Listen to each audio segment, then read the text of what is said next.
That's why you're here at North Carolina Central University. Dr. Shepherd, grammar, rhetoric, logic. The next four are music, astronomy, geometry,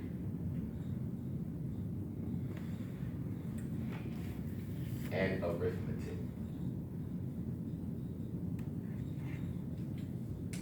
Notice science is not up there. These things right here, you may not think, but these are arts. These are arts. The study of the world is geometry. Geo means earth, metric means measurement. You know we can't measure the earth with a ruler, can we? So they came up with these theorems like Pythagorean theorem and stuff like that. When you take the study of the length of the world and mix it with astronomy, which is the stars, and you mix that with a little math, adding and subtracting, you can navigate. That's how they navigated through the liberal arts.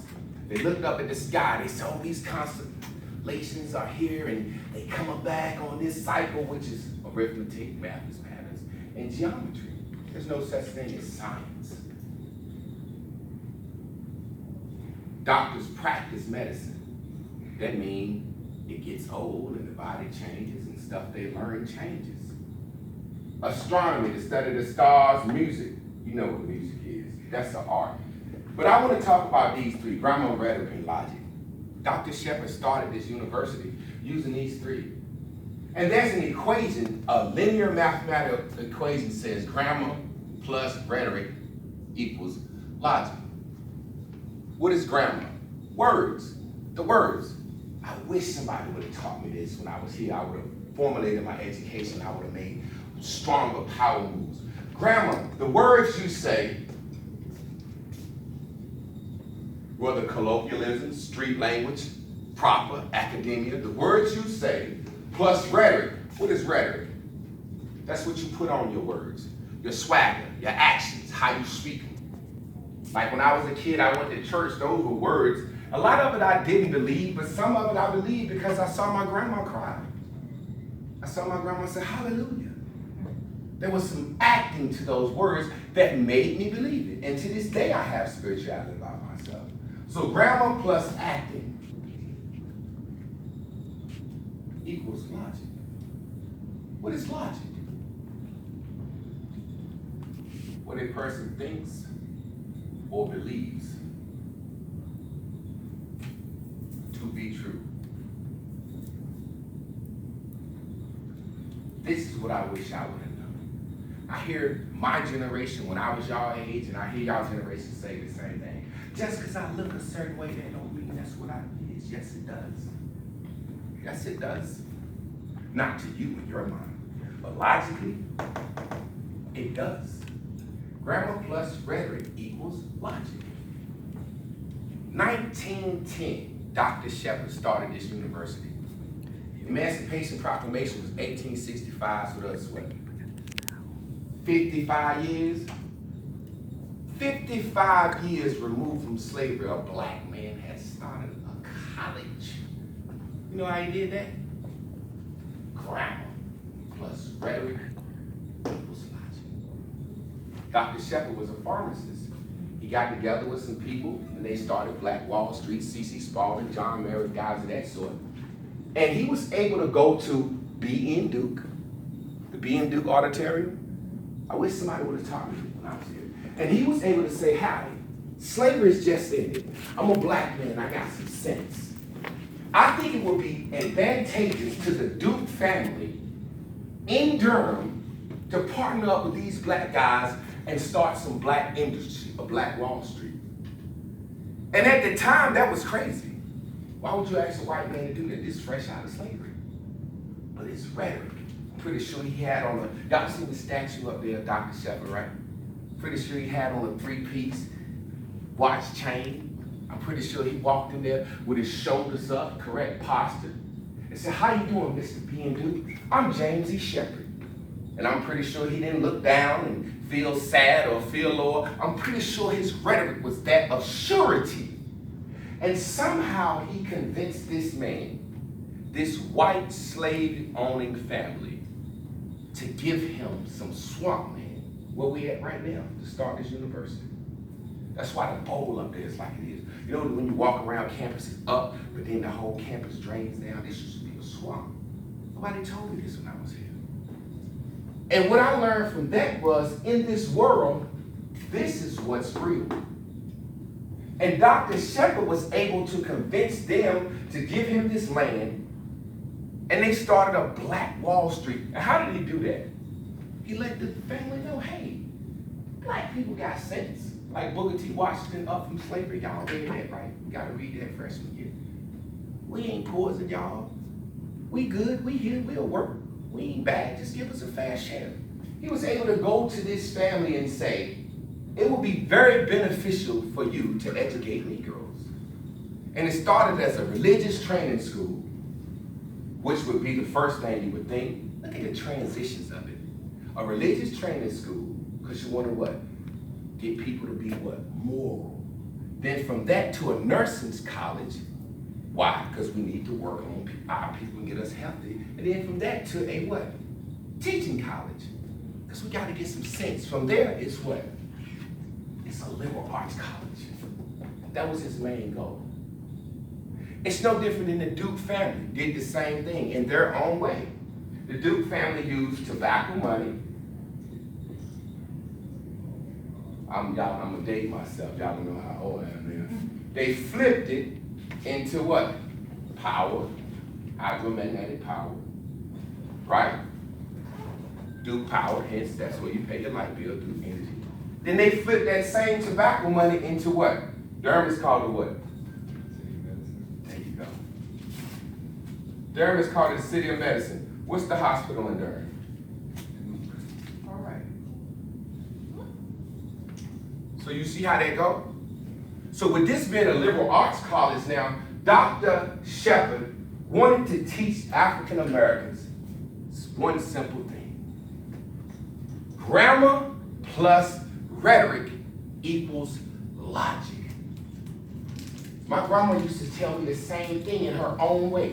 She said, boy, a good handshake, looking a man in his eye, and knowing how to talk with some sense to get you far in life. These degrees don't do as much as you think they are. They don't. I'm 40. These degrees don't do as much as you think. They simply don't.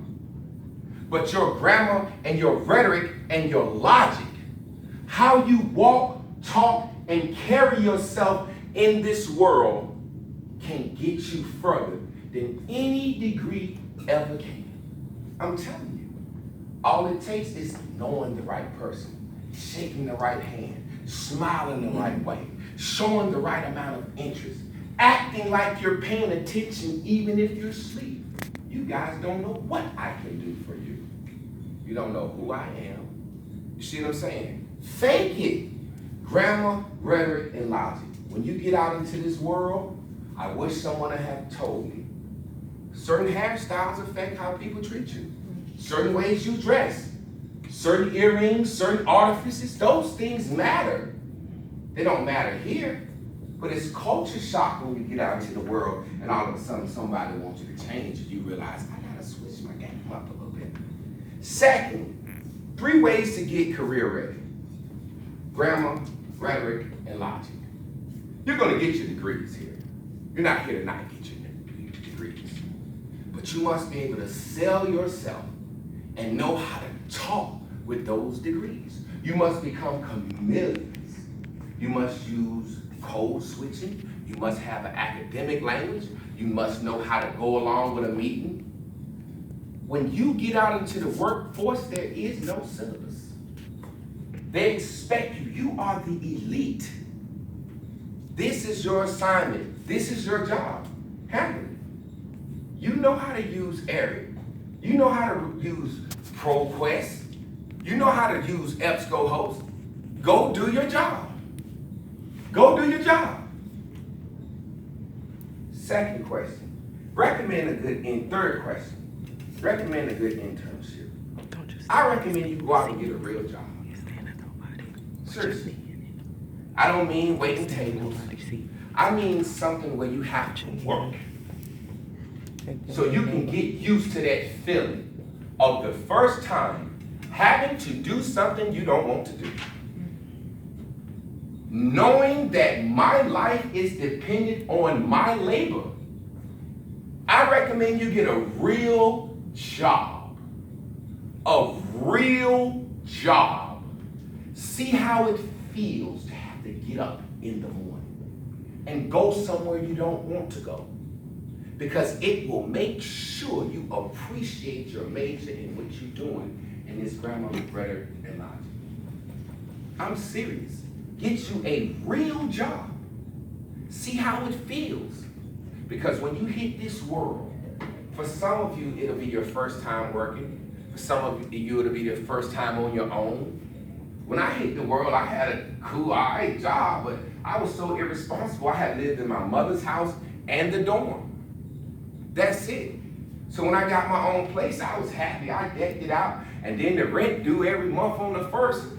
I'm getting a letter every month on the 5th. Like, you know you ain't pay your rent. I'm like, oh, I got the money.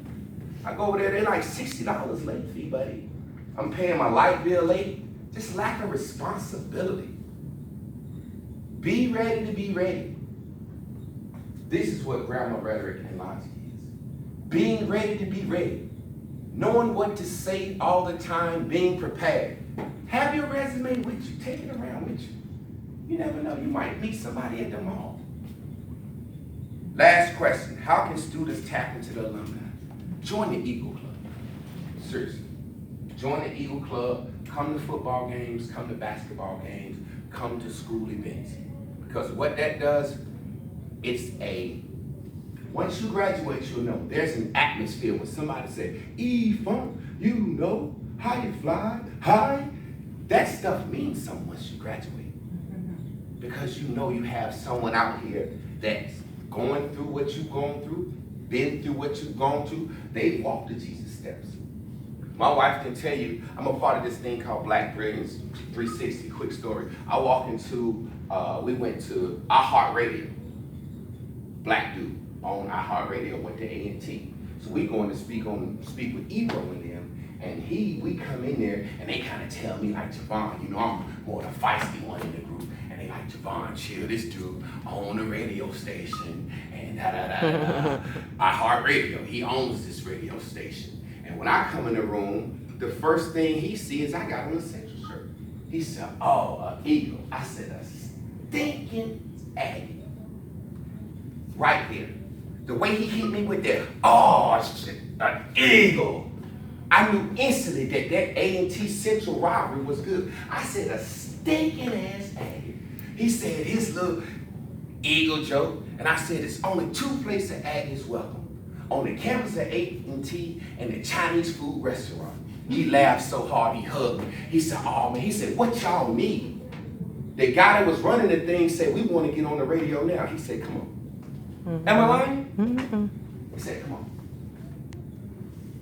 Right then, I was able to code switch. When he said, oh, Eagle, I knew he was cool. I knew I could do that back with him because if an Eagle see an Aggie anywhere, we gonna have something slick to say. Am I lying, Miss Williams? So that was an instant in for me. I've been on the Roland Martin show. I've been on World Star Hip Hop for crying about a Mexican car. Grammar, rhetoric, and logic. Somebody said, yo, this big black guy crying about some Mexicans that built a house this fast. It touched the world. Now that's how I make my money off my social media following. People like what I say. So I quit my job. We ain't heard from nothing, are we? Mm-mm. So what I'm trying to say is tap into your alumni by being around your alumni. Many of you don't know this, but 1, 2, 3, 4, 5, 6, 7, 8, 9, 10 students in here. 4 or 5 of y'all are gonna remain in Durham. You just don't even know it. It's something about this city. The education, the healthcare, the proximity to other cities, the homes, the schools. I never would have thought I would have stayed in Durham, ever. Now I'll never leave Durham. What you say, how you act, is exactly how people perceive you. Because you know you judge people the same way. I don't care what you say. What you say, how you act. Hey, I'm going out, I'm looking for a girl I can take home to meet my mom. Well, the one with the no drawers on and the slit up a leg, I ain't asking her. I'm asking her for a different thing. In the very same way, when you go out in the streets and you see a fire, you look for something to fire. Who's got on a fire suit? Who's got on a police suit? Well, who got on an outfit like they want a job? Who got on an outfit like they care that somebody's watching them? Don't think you're not going to have to conform in this world, because you are. That's pretty much what I have to say to y'all. If y'all have any questions, that's up to y'all. But that's it. Real life, when you get out of North Carolina Central University, you better know how to talk and act. Because folks is going to perceive you as that. Who cares about your degree? Start cleaning your social media up, because jobs look for that off top. First thing they do is hit your social media. Start cleaning that stuff up as best you can. Y'all got any questions? Talked about doing several different things as far as your career.